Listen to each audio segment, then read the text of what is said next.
ठीक है, hello everyone. आज बेसिकली हमारा ट्रेडर्स ट्रेंड का पॉडकास्ट का पहला दिन है।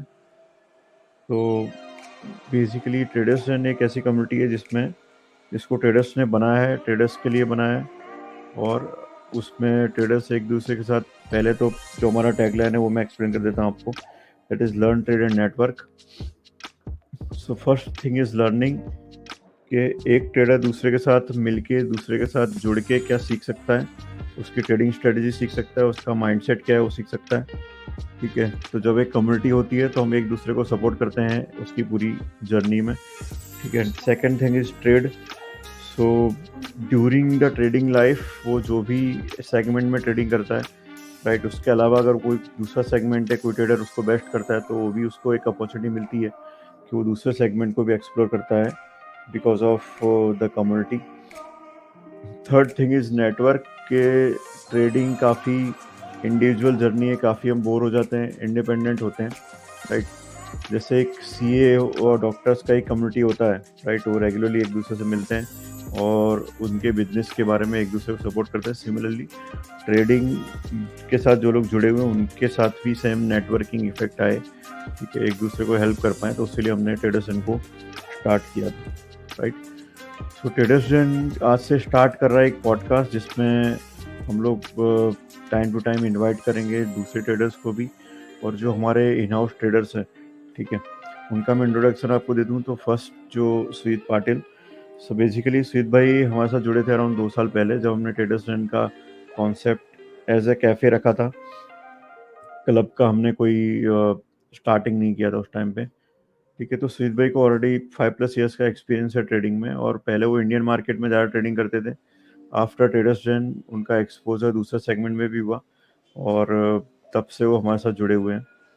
सेकंड इज़ भावेश भाई। तो बेसिकली भावेश भाई का जो एक्सपीरियंस है, टोटल 6+ ईयर्स का उनका एक्सपीरियंस है ट्रेडिंग का, और वो बेसिकली ट्रेडिंग करते हैं इंडियन इक्विटीज़ में, ऑप्शंस और फॉरेक्स में भी उनका थोड़ा बहुत एक्सपोजर रहता है, पर प्राइमरी उनका जो एक्सपोजर है वो इंडियन इक्विटीज़ में रहता है। ठीक है, थर्ड जो हमारे ट्रेडर हैं दैट इज़ मिलन। सो मिलन हमारे साथ जुड़े थे फ्रॉम डे वन, जब हमने ट्रेडर्स डे स्टार्ट किया एज ए क्लब। और मिलन का भी जो एक्सपीरियंस है, फ्रॉम लॉकडाउन के बाद उन्होंने ट्रेडिंग स्टार्ट किया है। मे भी कुछ मोटिवेशन मिला होगा उनको हर्षद मेहता से, और उनका भी एक्सपीरियंस बेसिकली अच्छा रहा है ट्रेडर्सन के साथ। तो लगभग 2 साल से हमारे साथ काम कर रहे हैं, और उनका जो ट्रेडिंग है वो बेसिकली एक्सपोजर रहता है उनका Indian Nifty, bank Nifty, Indian options के अंदर काफ़ी ट्रेड करते हैं। ठीक है, फॉरेक्स भी ट्रेडर्सन के अंदर जुड़ने के बाद फॉरेक्स भी हम लोगों ने एक्सप्लोर किया कि कैसे इंडियन ट्रेडर एक फॉरेक्स ट्रेडर की तरह एक्ट कर सकता है या उसमें ट्रेड कर सकता है। ठीक है, सो वन बाय वन हम जानेंगे ईच एंड एवरी ट्रेडर्स के बारे में, क्या उनकी एक्सपीरियंस रहा अभी तक, क्या पॉजिटिव एक्सपीरियंसेस हैं, क्या नेगेटिव एक्सपीरियंस हैं, और डे बाय डे हम उनसे क्या सीखने वाले हैं। ठीक है, तो स्टार्ट विथ सुजीत भाई। तो सुजीत भाई आपका पहले तो माइक अनम्यूट कर लीजिए, right. So will start with your experience, आपका टोटल जर्नी एक बार बताइए हमारी ऑडियंस को, और ओवरऑल आपका जो पॉजिटिव एक्सपीरियंस है और नेगेटिव एक्सपीरियंस है ट्रेडिंग के साथ, क्या चैलेंजेस आपने फेस करे हैं अभी तक, ठीक है, क्या अच्छे दिन थे, खराब दिन थे, क्यों आप ट्रेडिंग में आए, वो सारी जो भी एक आपकी स्टोरी है अभी तक की, वो आपको बताइए। ठीक है। मैंने लास्ट 2 साल पहले ट्रेडर्स डेट ज्वाइन किया था। उसके बाद मैं ट्रेडिंग चालू कर दी थी, और उसके पहले निफ्टी और बैंक निफ्टी में ट्रेडिंग करता था ऑप्शन में। बट एक्चुअली लॉस होने के बाद यानी मैं डिप्रेशन में चला गया कि मुझे कोई हेल्प चाहिए थी, कि कोई मेंटर ऐसा चाहिए थे कि अपने को वो हेल्प कर सके। तो मैं सौरभ सर से मिला, और फिर बाद में ट्रेडर्स डेट पूरा ज्वाइन कर लिया। फिर उसके बाद वहाँ से अच्छी जर्नी हमारी स्टार्ट हो गई। ठीक है, ड्यूरिंग दैट जर्नी ट्रेडर्स में ज्वाइंट होने से पहले का जो आपका ओवरऑल ट्रेडिंग एक्सपीरियंस था, आई थिंक आपने लॉकडाउन से के अंदर काफ़ी डिटेल हम में पहले ट्रेडिंग करना स्टार्ट किया था। हाँ, मैं पहले इक्विटी में करता था। उसके बाद देन आफ्टर मेरे फ्रेंड सर्कल में जितने भी लोग थे, उन लोगों ने मुझे ऑप्शन के बारे में बताया। तो ऑप्शन में भी यानी एक दिन में इतना भी पैसा देखा है और एक दिन में लॉस भी इतना सारा देखा हुआ है। एक दिन में नाइस। मैंने 98,000 का प्रॉफिट मैंने देखा हुआ है और लॉस भी अराउंड 50K का अराउंड देखा हुआ है। क्या बात। ठीक है। सो ड्यूरिंग दिस जर्नी ट्रेडर्सन में आने के बाद आपकी ट्रेडिंग के अंदर क्या फ़र्क पड़ा है? ट्रेडिंग के अंदर ये फर्क पड़ा है कि एनालिसिस देखते, चार्ट प्रोसेस पे तुरंत ट्रेड नहीं लेते। ये हमारा पॉइंट ऑफ व्यू है कि चलो मार्केट ओपन हुआ और तुरंत मैं कभी भी ट्रेड नहीं लेता हूँ। ये मेरा प्लस पॉइंट है। पहले मार्केट को एनालिसिस करता हूँ, देन आफ्टर देखता हूँ कि वो ट्रेड लेने जैसा है या नहीं है, उसके बाद ही मैं वो चीज़ करता हूँ। क्योंकि रूल्स ही है, ट्रेडर का एक रूल्स है कि पहले तो एनालिसिस करने का, उसके बाद ही ट्रेडिंग जर्नी स्टार्ट करनी है। बिफोर वहाँ ट्रेडिंग करने से पहले 1 घंटा पहले अपने को एनालिसिस करनी जरूरी है। ठीक है, नाइस। ओके, दो चीज़ें मैं आपसे पूछूंगा कि आपका जो आपने बताया है कि आपका एक बेस्ट आपने जो ट्रेड का प्रॉफिट देखा that is around 98,000, right? Single trade में। हाँ, तो एक ट्रेड में हाईएस्ट लॉस आपने कितना देखा है सिंगल ट्रेड में? 56 अराउंड 50 to 56 का। 56,000। ठीक है। उस टाइम पे आपका ट्रेडिंग कैपिटल कितना रहता था जब भी आपने 98,000 या 56 का जो लॉस आपने देखा था? 1.5 से 2 लाख रुपए मेरे अकाउंट में रहती है उस टाइम पे। ओके, 1.5 से 2 लाख रुपए का कैपिटल था जिसमें हाँ आपने अराउंड 50% तक का ग्रोथ आपने सिंगल डे देखा हुआ है, सिंगल ट्रेड में, राइट? हाँ। ठीक है, नाइस। सो अब भावेश भाई, सिमिलर सेम चीज़ कि आपका जो ट्रेडिंग का जर्नी है स्टार्टिंग से लेके अभी तक जो भी रहा है, ठीक है, आप उसको शेयर करिए and then we can have some discussion about it. मैं पिछले 6 साल से ट्रेडिंग करता हूँ। पहले मैं सिर्फ इक्विटी में ही करता था। 2018 के अराउंड मैंने ट्रेडिंग चालू की थी। पहले मैं सिर्फ आईपीओ ही पढ़ता था, फिर मुझे धीरे धीरे नॉलेज आया ट्रेडिंग का, तब से मैंने ट्रेडिंग चालू की। फिर सबसे खराब एक्सपीरियंस तो 2020 का था, जब कोरोना आया था। एक ही दिन में लोअर सर्किल लग गया था, वहाँ से बहुत डिमोटिवेट हो गए थे, लेकिन पर छोड़ा नहीं ट्रेडिंग वहाँ से। और प्रॉफिट में भी मैं उसके बाद ही आया। कोरोना से पहले मैं लॉस में ही था, पर वहाँ कोरोना के बाद ही मैं प्रॉफिट में आया। ओके, आपका एक्सपोजर था कोरोना के पहले मार्केट के, तो कितना एक्सपोजर रहा होगा जब वो कोरोना मार्केट था, एकदम पर डिप में रहा? तब बहुत कम ही था, 1.5 लाख जितना था। 1.5 लाख जितना था। ठीक है। सो हम्म। अभी आपका जो ट्रेडिंग, जैसे मैं ऑब्जर्व करता हूँ, आप मोस्टली इक्विटी में और लॉन्ग टर्म होल्डिंग में बिलीव करते हैं, ठीक है? हाँ, सो आप क्या, आपका माइंडसेट है कि आप क्यों इस सेगमेंट में ज़्यादा बिलीव करते हैं कंपैरेटिवली जो ज़्यादा लोग क्रीमी सेगमेंट समझते हैं ऑप्शन ट्रेडिंग को या फ्यूचर्स ट्रेडिंग को? क्या आपको ऐसा लगता है कि आप? नहीं, सबसे मेन रीजन तो रिस्क कम है इक्विटी में, और ओके, ऑप्शन में थोड़ा रिस्क ज्यादा है और थोड़ी एनालिसिस भी और ज्यादा करनी पड़ती है। इक्विटी में चल जाता है तो भी, लेकिन इक्विटी में क्या रिस्क कम रहता है तो वो सही रहता है। Okay, nice. आपकी ट्रेडिंग जर्नी में सबसे वर्स्ट डे जो आपने देखा, ठीक है, परसेंटेज वाइज मान लो आपका कैपिटल है 2 लाख का और आपने अराउंड 50% का ड्रॉ डाउन आपने देखा हो, तो ऐसा कितने परसेंट का ड्रॉ डाउन आपने देखा है कैपिटल के अंदर मैक्सिमम सिंगल डे में? नहीं, ऐसे तो सिंगल डे में तो मैं नहीं कह सकता, क्योंकि मेरा इक्विटी में ही ज्यादा था, होल्डिंग पड़ी होती थी। लेकिन ओके, कोरोना में के टाइम पे मेरा 1.5 लाख का था, वो 50,000 हो गया था। ओके, अराउंड 75% जैसा आपका लॉस उसमें आया था। हाँ, लॉस ठीक है। उसमें आ गया था। तो आप ज़्यादा स्टेबल सेगमेंट में ट्रेड करते हैं जैसे इक्विटी मार्केट है, ठीक है? मैं जैसे बता दूं कि जो भावेश भाई जो बोलना चाह रहे हैं, तो दैट रीज़न इज़ कि ऑप्शंस के अंदर अगर आप चार्ट देखेंगे, ठीक है, तो एक दिन में ऑप्शन के अंदर 50%, 100%, इवन 1000% तक का प्रीमियम बढ़ता है, ठीक है? तो जो परसेंटेज हमें दिख रहा है वो परसेंटेज माइनस में भी हो सकता है। अगर हम किसी इक्विटी में ट्रेड करते हैं तो शेयर दिन में 2 से 3% का फ्लक्चुएशन आपको देगा, बट वहीं ऑप्शन में जो फ्लक्चुएशन होता है वो 50% से लेके कई बार 1000-2000% तक भी होता है, ठीक है? तो इसके कारण आपका जो टोटल एक्सपोजर होता है वो जीरो हो जाता है, ठीक है, राइट?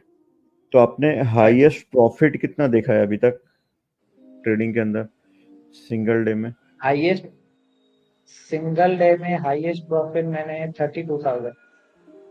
ठीक है, सिंगल ट्रेड में, अब डे नहीं, मतलब आपने हाँ कोई हाँ। स्टॉक में आपने पोजीशन ली है और उस स्टॉक में आपको हम्म, हाईएस्ट रिटर्न आपको देखने मिला, ठीक है, आई थिंक 60,000 के आसपास होगा। 60,000। पोजीशन कितने की थी आपकी? एक्सपोजर कितना था उसमें? एक्सपोजर था 1.5 लाख का। 1.5 लाख। नाइस। सो भावेश भाई, नाउ नेक्स्ट हमारे जो ट्रेडर हैं मिलन भाई। Milan is very new to trading, जैसे उनका 3+ ईयर का एक्सपीरियंस है और कोरोना से ही वो ट्रेडिंग में आए।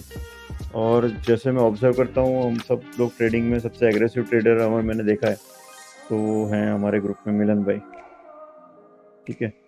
सो उनसे जानते हैं क्या उनका जर्नी रहा है अभी तक और क्या एक्सपेक्ट करते हैं अपनी ट्रेडिंग के साथ। मिलन भाई। 3 साल पहले मैंने चालू, कोरोना के बाद लोगों को आजू बाजू देखा, सब ज़्यादा लोग ही करने चालू कर दिए थे और ज़्यादातर लोग ऑप्शन ही कर रहे थे, लेकिन मुझे ज़्यादातर ऑप्शन के बारे में कुछ पता ही नहीं थी। फिर धीमे धीमे मेरे फ्रेंड सर्कल सबको पता चली कि ऐसा ऑप्शन में सब होता है। फिर धीमे धीमे थोड़ा थोड़ा पैसा डाल के चालू किया, 30,000 25,000 चल रहा था, अच्छा खासा 500-1,000 रुपये निकल जाए तो काम चल रहा था। मैं बोला यही सही है, फिर आगे चालू किया। उस टाइम पे क्या है, निफ्टी बहुत ज़्यादा अप डाउन चलता रहता था कोरोना के बाद। एक बार मैंने 6,000 का इन्वेस्ट किया था, ऑप्शन बाय किया था, 3 दिन होल्ड किया था, 40,000 का प्रॉफिट लिया। मैं बोला यही सही है। हाँ, इतना तो 3-4 महीने सैलरी से मिलता है। फिर धीमे धीमे देखा तो 40 भी चला गया। फिर धीमे धीमे फिर मैं बोला कि ये तो इतना आसान भी नहीं है, इसको थोड़ा समझ के करना पड़ेगा। ऐसा नहीं है कि पैसा नहीं है इसमें, इसको थोड़ा समझ के करना पड़ेगा। फिर थोड़े बहुत यूट्यूब पे वीडियो देखे, एक कोर्स किया था मैंने टेक्निकल एनालिसिस का, उससे थोड़ा नॉलेज मिला मुझे। फिर मैंने आगे जर्नी चालू की।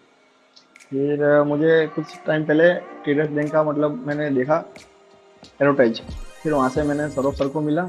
फिर उन्होंने मुझे बताया कि हमारे वहाँ इस तरह का काम होता है, हम लोग ने एक नया क्लब बनाया है, वहाँ पे आप ज्वाइन कर सकते हो, आपके लिए, आपके जैसे नए लोगों के लिए वहाँ पे अच्छी अपॉर्चुनिटी है। फिर मैंने वहाँ पे काफ़ी टाइम से वहीं काम कर रहा हूँ और अभी अच्छा खासा वहाँ पे मेरे को सीखने भी मिल रहा है और काम भी चालू है। ठीक है, so basically this is introduction, ठीक है।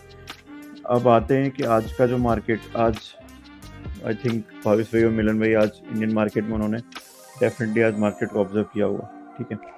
सो जैसे कि जो आज का टॉपिक मैं डिस्कस करना चाहता हूँ वो है कि इलेक्शन का रिजल्ट आने वाला है, ठीक है। नेक्स्ट वीक में 4 तारीख को इलेक्शन का रिजल्ट आ जाएगा, राइट। सो इलेक्शन के रिजल्ट से आपकी इंडिविजुअल क्या एक्सपेक्टेशन है, ठीक है। आपका कोई पर्सनल एक्सपोजर है अभी बिकॉज ऑफ इलेक्शन, आपने कोई पोजीशन ली हो, राइट, या फिर आप मार्केट को क्या एक्सपेक्ट करते हो कि मार्केट कैसा बिहेव करने वाला है during that result and election के बाद, ठीक है। और जो दूसरे ट्रेडर्स हैं जो इस पूरे टाइम फ्रेम को देख रहे हैं, क्योंकि पिछले 2 महीने से मार्केट बहुत वॉलेटाइल है बिकॉज ऑफ इलेक्शन, क्योंकि कोई भी नंबर जब रिलीज होता है फ्रॉम द गवर्नमेंट या फिर हमारा इलेक्शन कमीशन कोई नंबर रिलीज करता है, ठीक है, तो वो नंबर के ऊपर से मार्केट बहुत ज़्यादा वॉलेटाइल एक्ट करता है, क्योंकि वो एक्सपेक्ट करता है कि या बीजेपी जीतेगी या बीजेपी हारेगी, उस टाइप के एक्सपेक्टेशन के कारण मार्केट का एक रिएक्शन होता है, ठीक है। तो पहली चीज़ के जो दूसरे ट्रेडर्स हैं हमारे, उनको आप क्या सलाह देंगे कि इस टाइप के वॉलेटाइल मार्केट में उनको क्या करना चाहिए, ठीक है। और ड्यूरिंग दैट इलेक्शन डे काफ़ी लोग उसको एक जुगाड़ वाला दिन समझते हैं, ठीक है। काफ़ी लोग उस दिन BTST करेंगे, काफ़ी लोग उसमें ओवरनाइट पोजीशंस होल्ड करेंगे, ठीक है। तो उन लोगों के लिए आपका क्या एक रिकमेंडेशन रहेगा, ठीक है। भावेश भाई, पहले तो आपका कोई इलेक्शन, आपका स्टॉक का जो पोर्टफोलियो है, तो उसमें जब इलेक्शन अनाउंस हुआ तो उस ड्यूरेशन में आपने कोई पोजीशन बनाई हुई जिसमें आप एक्सपेक्ट करते हो कि आपका अच्छा प्रॉफिट बनने वाला है आफ्टर इलेक्शन? ऐसा मैंने पोजीशन तो बनाई थी, लेकिन अभी मैं धीरे धीरे पोजीशन स्क्वायर अप करने लगा हूँ। मेरी प्लानिंग ऐसी है कि मंडे जिस दिन एग्जिट पोल पे रिएक्ट करेगा ना मार्केट, उस दिन मैक्सिमम पोजीशन स्क्वायर अप होनी चाहिए, ओके, क्योंकि मे भी तो शायद प्रॉफिट बुकिंग आ सकती है। एग्जिट पोल आई थिंक जो लास्ट फेज का इलेक्शन डे होगा है ना, उसका इवनिंग Saturday से को है। वो सैटरडे को है ना, तो उसका रिएक्शन मंडे को आएगा। ओके ठीक है, तो आपका एक्सपेक्टेशन है कि बिफोर एग्जिट बॉल आपकी सारी पोजीशंस आप स्क्वायर ऑफ कर देंगे। हाँ, मैक्सिमम कर सकते हैं। तो आपने किस स्टॉक में पोजीशन बनाई हुई थी उस टाइम जो इलेक्शन के सेंट्रिक? ये इलेक्शन से पहले हाँ, अभी ड्यूरिंग दैट पूरा अभी जो फेज चल रहा है इलेक्शंस में। हाँ, मैंने IRFC में बनाई थी, मजगांव डॉक में बनाई थी, अदानी इंटरप्राइज में बनाई थी, वेदांता में बनाई थी, वेदांता, इन सब में बनाई। हाँ, ओके नाइस। तो आपके पोजीशंस में किस टाइप का रिटर्न आपको दिखा है इस पूरे ड्यूरेशन में? ये लास्ट मंथ में जो इलेक्शन का पीरियड था। हाँ, अभी तक जो भी आपने पोजीशन बनाए हैं उसमें पॉजिटिव पोजीशन निकाल रहे हैं आपके पोजीशन वहाँ पे? नहीं नहीं सर, सब पॉजिटिव ही निकाली हुई है, कोई भी नेगेटिव सब नहीं निकाली। पॉजिटिव, ओके हाँ, ठीक है। मिलन, आपका बेसिकली ये अप्रोच इंटरडे रहता है जहाँ तक मैं जानता हूँ, ठीक है। हाँ, सो इंटरडे के अंदर जो वॉलेटाइल मार्केट है बिकॉज ऑफ इलेक्शन चल रहा है, ठीक है, तो आप कैसे उस चीज़ को टैकल करते हैं आपकी ट्रेडिंग में? मैं तो पहले सुबह जैसे ही मार्केट ओपन होता है उसको थोड़ा स्टेबल होने की मतलब मैं तो वेट करता हूँ। कहीं मुझे अगर डायरेक्शन लग रही है कि चेंज होने वाली है, कहीं से प्रेशर आ रहा है, कोई न्यूज़ आ रही है बाजार में, तो उस पर पूरा मेरा वॉच रहता है। और जो निफ्टी के अच्छे खासे स्टॉक है उस पर ज़्यादातर वॉच करता हूँ मैं, जैसे रिलायंस है, HDFC है, SBI है। उन 3 स्टॉक पे मैं आगे का मतलब मार्केट कैसा चलने वाला है वो मैं सोचता हूँ। ठीक है, डिपेंडिंग अपॉन वेटेज आप उन स्टॉक्स को देखते हो, जैसे HDFC है, रिलायंस का वेटेज ज़्यादा है क्योंकि निफ्टी निफ्टी में उनका ही हाई मतलब वेटेज है ना। में। ठीक है। फॉरेक्स में आपका एक्सपीरियंस आई थिंक रहा है पिछले 2-3 महीने तक, और आपने गोल्ड में, आई थिंक गोल्ड में आपने काफ़ी ट्रेड किए हुए हैं, ठीक है। तो एक अपना गोल्ड ट्रेडिंग का एक एक्सपीरियंस बताइए कि gold as a script trading करने के लिए कैसा है? ट्रेडिंग करने के लिए अगर तुम्हारे पास पेशेंस है तो कर सकते हो, क्योंकि गोल्ड मतलब बहुत ज़्यादा ही वॉलेटाइल होता है, उसका कुछ बोल नहीं सकते अपने। उसमें क्या है कि वॉल्यूम बहुत हाई होता है। ओके, मतलब जब आप इनिशियल में फॉरेक्स स्टार्ट करते हो तो गोल्ड में ट्रेडिंग ही ना करें, राइट? ऐसा नहीं है, टेक्निकली। करे, लेकिन मतलब पेशेंस हो तो ही कर सकते हैं। मतलब हाई लॉट बाय करके कोई मतलब नहीं है। ठीक है सुजीत भाई,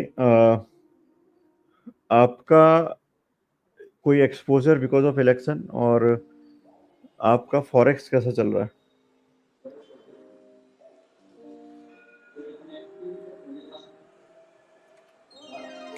का आवाज नहीं आ रहा। माइक माइक माइक चालू करो।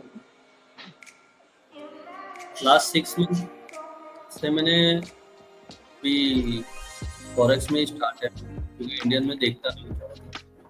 ओके फॉरेक्स में मैं 1-2 पेयर अच्छी पकड़ के रखता हूँ, फिर बाद में उसमें एनालिसिस करता हूँ, देन आफ्टर ट्रेड लेता हूँ उसमें। मेरा ज़्यादातर ट्रेड CPR के ऊपर ही रहता है, previous day high previous day लो, मैक्सिमम 2 से 3 ट्रेड कर लिए इनफ। और गोल्ड में ऐसा है, गोल्ड अगर मैं करता हूँ तो गोल्ड में क्या है, स्काल्पिंग करनी पड़ती है। मैक्सिमम 3 से 4 मिनट की कैंडल लगा दो, फिर बाद में उसमें ट्रेड करो और निकाल दो। अगर गोल्ड में अगर होल्ड करोगे तो आपका अकाउंट पे होने की वो रहती है, और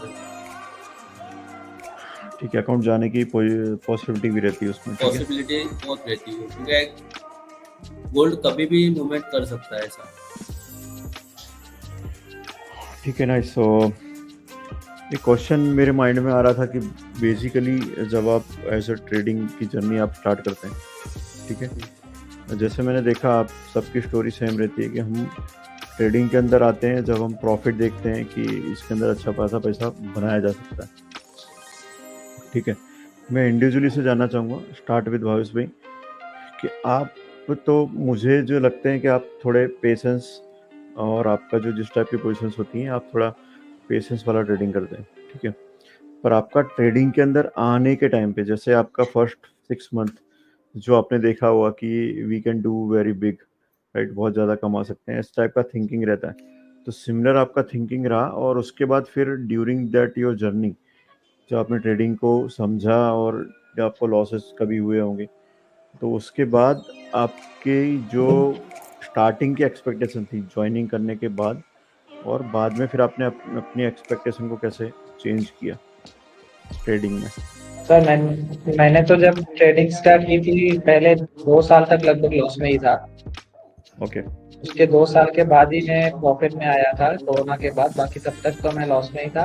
बट वो मैं ऐसा समझ के चला लेता था कि ये सीखने के लिए तो ये लॉस करना पड़ेगा, क्योंकि मैंने कोई कोर्स किया नहीं था, मैं डायरेक्ट सीधा ट्रेडिंग में आ गया था। ओके। तो वो सीखने की फीस समझ के चला लेते थे। पर फिर जब कोरोना के जिस दिन सुबह सर्किट लगी थी ना 10% की मार्केट खुलते ही, उस दिन उसके 1-2 दिन पहले मैंने ना पूरी 2008 की एनालिसिस कर ली थी, लेमन ब्रदर्स क्राइसिस के टाइम की। ओके। तो मैंने एवरेज देखा था कि 2008 से लेके 10 तक लोगों के पैसे डबल हो गए थे 2 साल के अंदर, जितने भी इन्वेस्ट किए थे। जी। तो जिस दिन सुबह सर्किट लगी थी ना, तो जब 10 मिनट का ब्रेक लगा है, उसमें मैंने पैसों की अरेंजमेंट करके तब मैंने पूरे पैसे डाल दिए थे। तो आई थिंक सो मेरे 8 महीने में डबल हो गए थे। मेरी एक्सपेक्टेशन थी कि दो साल तक लग सकते हैं, लेकिन 8 महीने के अंदर हो गए थे। तो क्या बात। ठीक है, सो काफ़ी बहुत अच्छी चीज़ आपने बोली कि जैसे 2008 में एक बार मार्केट में क्रैश आया था, ठीक है, और उस क्रैश में काफ़ी लोगों ने पैसे निकाल लिए, काफ़ी लोगों ने उसको लॉस बुक किया था उस टाइम पे। But as a investor and trader वो सब हमारे लिए सबसे बेस्ट अपॉर्चुनिटी होती है, राइट, एंटर होने की मार्केट में। कि जिन लोगों ने कोरोना के अंदर नई पोजीशंस बनाई वो लोएस्ट नंबर पे, ठीक है, उन्होंने अच्छा पैसा बनाया विद इन 8 महीने। जैसे आप बोल रहे हैं 8 महीने के अंदर आपके पैसे डबल हो गए। मैंने लोगों को देखा है जिन्होंने टाटा मोटर्स के अंदर 80-90 रुपीज़ पे पोजीशन बनाई है और अराउंड 400-500 पे एग्जिट किया है, ठीक है। सर मेरी तो 110 की पोजीशन थी, मैंने 440 पे एग्जिट की थी। क्या बात है। सो ऐसा अपॉर्चुनिटी हमें तभी मिलता है जब मार्केट गिरता है, ठीक है। सो मार्केट का गिरना भी एक वरदान जैसा होता है, और मार्केट के गिरने में के टाइम पे हमारे पास नई पोजीशन बनाने के लिए पैसे हों, तो उसके लिए लिक्विडिटी भी होना हमारे पास ज़रूरी है, ठीक है। सिमिलर मिलन भाई, सेम क्वेश्चन आपके लिए कि आपका जब आपने जर्नी स्टार्ट किया तो आपने स्टार्टिंग में जो बड़ा प्रॉफिट देखा 6,000 से सीधे आपके हो गए 40,000, राइट। तो वहाँ से आपकी एक एक्सपेक्टेशन बनी होगी कि भाई इतना सारा पैसा बन सकता है ट्रेडिंग से, और फिर जब आपको रियलिटी थोड़ी आपको समझ में आने लगी, आप थोड़ा मार्केट को आपने समझा, राइट, तो वो थोड़ा क्या चेंजेस आया वो थोड़ा बताइए मुझे। इसमें पहले तो अच्छा लगा था कि मतलब स्टार्टिंग किया तब बहुत ही अच्छा लगा था कि मतलब इतने आसानी से पैसे कमा सकते हैं।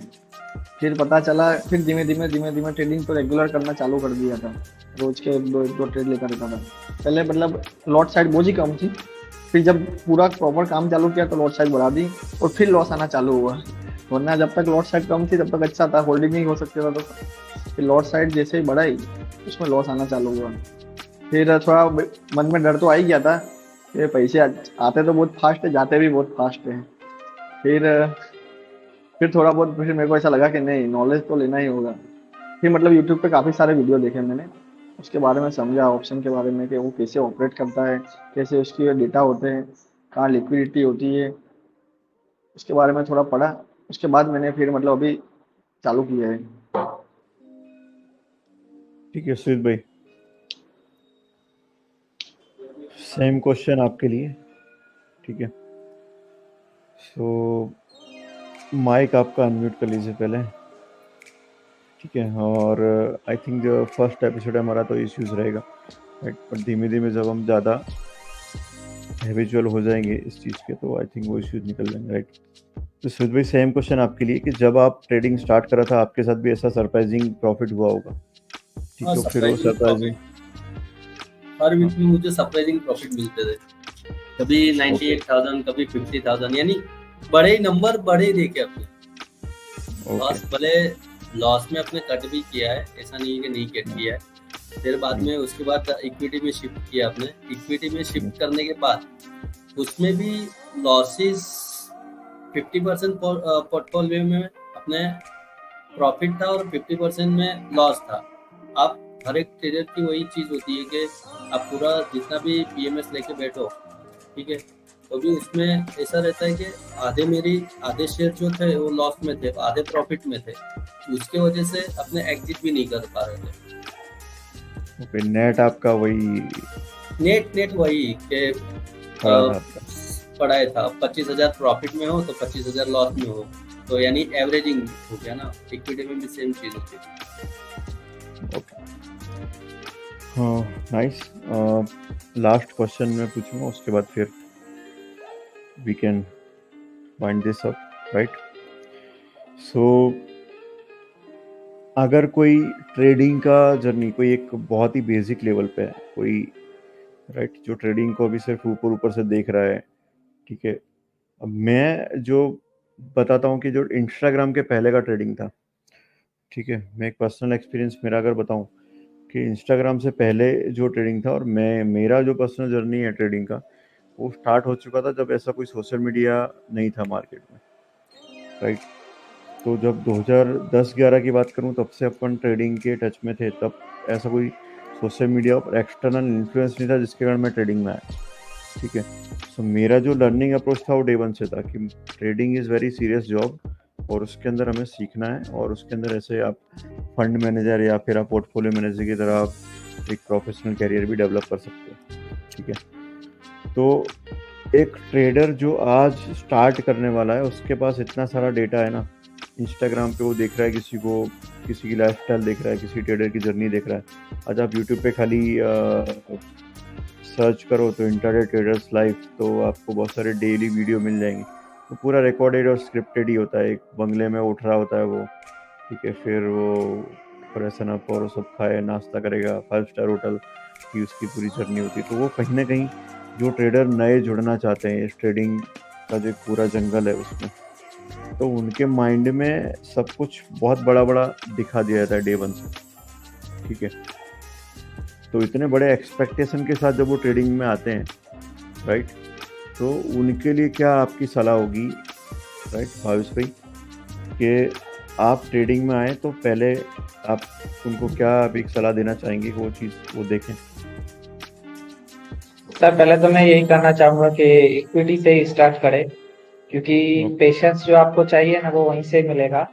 डायरेक्ट आप ऑप्शन में आ जाओगे तो फिर वहां पे फिर आप इक्विटी करने जाओगे तो नहीं कर पाओगे, क्योंकि ये मैंने देखा है जो नए ट्रेडर्स आते हैं ना डायरेक्ट ऑप्शन में जाते हैं, उसमें दिन का 20% 30% रिटर्न देख लेते हैं। लेकिन इक्विटी में वो बहुत उसको 6 से 8 महीने लग सकते हैं, 1 साल भी लग सकता है 20-30% कमाने में। तो इनके लिए उसमें पेशेंस थोड़ा कम रहता है। इसके लिए इक्विटी से पहले स्टार्ट करना चाहिए, वहां से थोड़ा पेशेंस मिल जाए फिर आना चाहिए ऑप्शन। ठीक है, बहुत बढ़िया बात की भावेश भाई आपने। ठीक है मिलन भाई, अगर कोई ट्रेडर जो है आना चाहता है मार्केट में, नया सीख रहा है इस चीज़ को, तो क्या सलाह देंगे मैं आप उसको? भावेश भाई की बात से पूरा एग्री करता हूँ, क्योंकि ये आज मेरे साथ ही हो रहा है। मैंने ऑप्शन से स्टार्ट किया है, लेकिन आज मैं इक्विटी में जाने के लिए मतलब इतनी जल्दी नहीं हो पा रहा है मेरे से। या तो फिर ऐसा लगता है कि कैपिटल बड़ा चाहिए, और कैपिटल पर अपने छोटा कैपिटल भी मैनेज नहीं कर सकते तो बड़े पे कैसे डाइवर्ट हो सकते हैं। और यानी अभी इक्विटी मुझे आपको थोड़ा भी बोरिंग भी लगेगा ना?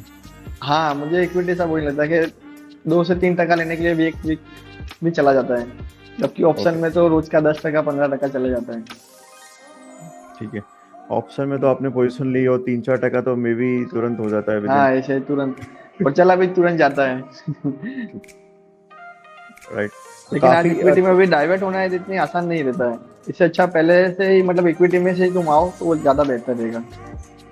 बढ़िया।